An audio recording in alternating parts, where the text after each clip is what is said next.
Hey everybody, this is Leanna. It's President's Day, a federal holiday. I'm home from work and just playing around, making some cards, and I thought I would show a fun and easy design to you today. So let me actually just go ahead and spotlight my desktop so you can see what I'm doing. And what I'm going to show you how to do is how to make this beautiful card. And you'll see it's just a very simple fold technique with the paper, so you don't need tons of tools, though I will demonstrate some tools to show you how to easily do that. And for this, I'm actually using the Creative Memories Art Nouveau paper pack. So it's just absolutely gorgeous, kind of Art Deco style. And then it comes with these great matching stickers. So you can use stickers if you want. If you don't have stickers, you could punch or use something else. And then I also have the Art Nouveau laser cut embellishments. So these all are coordinated and match. So it's great to just join pieces together so that it's all completely color coordinated. But again, you can use scraps of paper, old stickers, other things that you have at home to do this really beautiful card. But I'm loving this Art Nouveau. It's my favorite paper pack. So what we're going to use, I'm going to use my 12-inch trimmer, which makes it super fast and easy. But if you don't have a trimmer, you can just measure and cut with rulers. And with my trimmer, I'll be using the straight blade and also the scoring blade, which helps you just fold and make nice, neat, straight lines. And then, of course, the tape runner. So you'll need some adhesive. So I'm going to start out using the straight blade, and you see these are completely safe. The blade only pops out after it's in the cartridge, which is really great. So I've decided to use this beautiful Art Nouveau paper, and I really love it. All of these papers are two-sided, these designer papers by Creative Memories, and you will want to make sure that you have a two-sided paper because we're using the fold technique. And then I thought that for the base of my card, I would use this beautiful dark deep sea green, I believe it's called, the dark deep sea green. So what I'm going to do, I'm going to start out making the card base. And so in order to do that, I take my cardstock and I'm going to cut it at 5.5 inches. So you can see, again, I've demonstrated this a few times, but I've got a ruler that runs across the top. The grid lines run down, so it helps you make sure that you get your paper nice and neat and straight. So I've got my straight blade in. I'm going to lift the arm up and just do a quick and easy cut at 5.5 inches. And 5.5 on this just happens to be right at the edge of the base, right before the arm. So just do a quick cut there. Set that aside. And then in this direction, we want 8.5 inches. So again, I go to the 8.5 mark on my ruler and just run my blade along. You just press down lightly when you run that blade along. Now, what I want to do is get a perfect fold on this card. If you don't have a scoring blade or something to score with, you could just fold by, lining up and making sure you get your edges straight and then folding. But I wanted to show you what this scoring blade does. So again, just very easy to change out. And you'll want to go to 4.25, right? So it's 8.5 inches wide. So 4.25 would be exactly halfway. And again, I can just see on this grid line that my card is perfectly laid up. And I just press gently, run my scoring over. And I'm not sure if you can see this on the video, but it just makes this little indent down the page. So I just fold it over nice and neat. Now I'll usually take, a pencil or something. This is the Creative Memories multi-purpose tool and just run it down to make sure I have a nice creased fold. And so it lays a little bit flatter as I'm working on it. So again, that'll be the base of my paper. And then what we're going to do next is cut out these squares that we're going to put on and fold. So for that, you want to choose the designer paper that you've picked out. And again, I've got this beautiful kind of golden Art Nouveau design.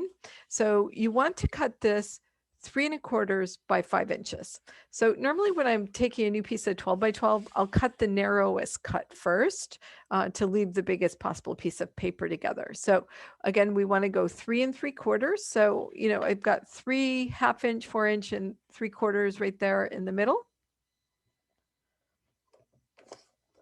And I'm going to put my straight blade in first. Okay, so just done 3 3/4 by 5. So again, I'm just going to turn this, measure 5 inches. Again, if you don't have the 12-inch trimmer with a ruler, you can just measure and make your cuts with scissors. So I have this piece, and so then what we're going to do is cut this in 4 pieces. So again, it's 3 1/4 by 5. So for 3 1/4, you could actually, if you weren't sure what the middle is, you could fold this in half. So, and again, just hold your edges together and crease it, and that'll show you exactly where to cut. But what I know is that half of 3 3/4 is actually 1 7/8.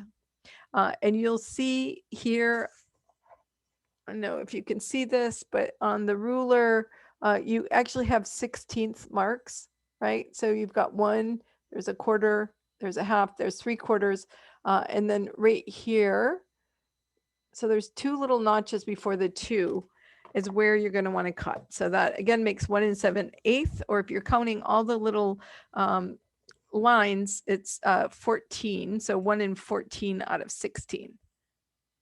So just gonna line it up there. Make sure my paper is straight. And then of course, half of 5 is 2 1/2. So I'm gonna cut that 2 1/2 inch mark. And I'm gonna cut this one at the 2 1/2 inch mark. So just really quick and easy. I have my 4 pieces. So then what you're gonna wanna do is lay these on the card. And you want to do this first of all, to make sure you've got all of your patterns going in the right direction, the direction that you want them in. You notice that the stripes on the back, right? You want those also, if you had some kind of pattern, making sure that you're getting things going in the same direction. So here we go. I actually think this will look better this way. I want to make sure I get all the flowers going in the up direction so nothing is upside down. Okay, so now if you don't have a scoring tool or a thing, you could actually tape these down now and eyeball and hand fold the corners back. So if you do that, what you're going to want to do with your tape runner is run it along this edge and this edge, but make sure you don't have tape in this middle corner so that you can do the fold back on it. So I'm going to go ahead and start by folding up these corners. So for each corner, you want the middle one folded. And again, if you're eyeballing, you'll just want to be careful that you get the fold and so that they're even on all of the sides and they line up. If you're using your trimmer, you'll notice that we have this 45-degree angle that runs down the middle of the trimmer, and that makes it really handy. So what I'm going to do is line my paper up along that 45-degree line. And then what I want is for the tip over here to hit, this is the 1 inch, this darker line is 1 inch. So I make sure that the tip is on 1 inch and that this is even along the 45-degree angle. I want to make sure that I have my scoring blade in so I'm not accidentally cutting. And then I'll just gently run over. Now with this designer papers, you don't want to push too hard because you could cut through with a scoring paper and you don't want to do that. Okay, so what I've done is cut this piece right here. And you see I can just fold it up with a perfect fold. And you'll see how that nice stripe pattern shows through. Okay, so we've got that one cut right now, or folded right. Now what you want to do is you have this one, you want to move to the one on the opposite side, and we're going to fold this corner. So we're just going to, again, place it along the 45-degree line and just move it up until the tippy tip is touching the 1 inch mark. I'm going to score it. I'm going to fold it. And I'll just set this here. Now for this one, we want to fold on this side. And if I just left it this way along the line and put it up, it would actually fold, it would fold this corner instead of this corner. So what I'm going to do is flip my paper over. And again, line it up along the 45-degree, get your corner on the tippy tip. and score. Okay, then you want to make sure you fold it back the right way. And you've got that one. And it's the same with this one. You'll want to make sure you flip it upside down, the opposite. So you do the opposites. Right, line it up along your 45-degree and score. Flip it back and fold. So as you see, I've got this inside corner done for each of my little squares. So now I'm going to take my tape runner and I'm just going to tape down each of these corners. Now, here's a little hint to you. When you're taping something like a fold flap down, what I usually do is make sure that I put my tape on the smaller folded piece that's coming over, being folded over. If you put the tape on the base part, sometimes you risk getting the tape outside of where the paper will fold, and then you have kind of sticky tape. So it's easier if you just put your tape on the part that you're going to be folding over, the smaller piece. Okay, so we'll do that for each of the four.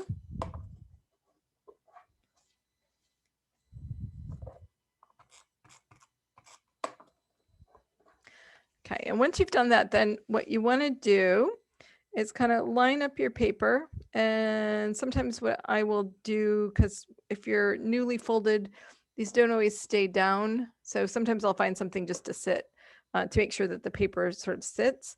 And so the important part when you get ready to tape things down is that you are kind of eyeballing to make sure that you have, you know, the same size border. Top, bottom, inside. So I'll look at, lay them down, play with them a little bit till they're where you at. I'm also using the repositional tape runner. So you can see it is because it's the green cartridge inside that shines through. And that would allow me, if I tape something down and I don't quite like how I got it, I can lift it up and reposition it, which is really handy because I have a hard time, for some reason, I'm not good at pinning things down straight. Okay, so just getting a little tape on here. We'll get this side down, and again, trying to make sure the bottoms are lined up and that I have about the same amount of border on each side. And I'll just move that little thing to add a little weight so the card's not moving and trying to open. Just eyeball this, get it down really well. And again, I'm going to eyeball this one and get it down. Super easy. So again, if you don't have something to score with, what I would recommend is first just adhering the 4 squares down, and then by taping just on the outside edges, and then doing your fold, and you can kind of eyeball to make sure that you get them even. But it makes this really gorgeous little pattern thing. And then what I did, so on the one that I showed you earlier, I had actually added a sticker. I layered 2 stickers that came from the Art Nouveau and then added some of the gems on the corners. So it looks like they're kind of tacked down. I really like that look. And so for these ones, what I decided to do is from the laser cut embellishments, they have these really pretty triangle pieces that I think will just fit in here perfectly. And it, kind of brings out the white stripe and yellow colors of the paper. So I thought, yeah, I think I really like that. So I'll go ahead and adhere it. Now you could use foam squares to adhere this, and it would make them really pop up. So foam squares are adhesive. They're like little pads that have tape on both sides, and so it makes things just pop up a little bit off the paper. So you might get a little overlap, but I'm just lining up my corner with the line.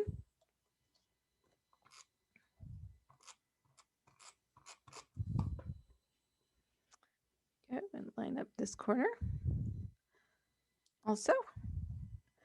So you can see I just took 2 of the laser cut pieces and adhered them down.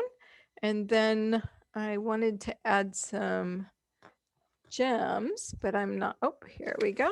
So I've got the gems that came, actually these come with the embellishments, the Art Nouveau embellishments. And I think that these kind of darker deep blue ones match the base paper underneath, and that would look really nice. So these just kind of peel off and they're sticky on the bottom. So I'm just going to look to adhere one to each corner. Oh my gosh, this card is so pretty. I am really loving this. There we go. So we just put 4 of them down, and you've got this beautiful, gorgeous card.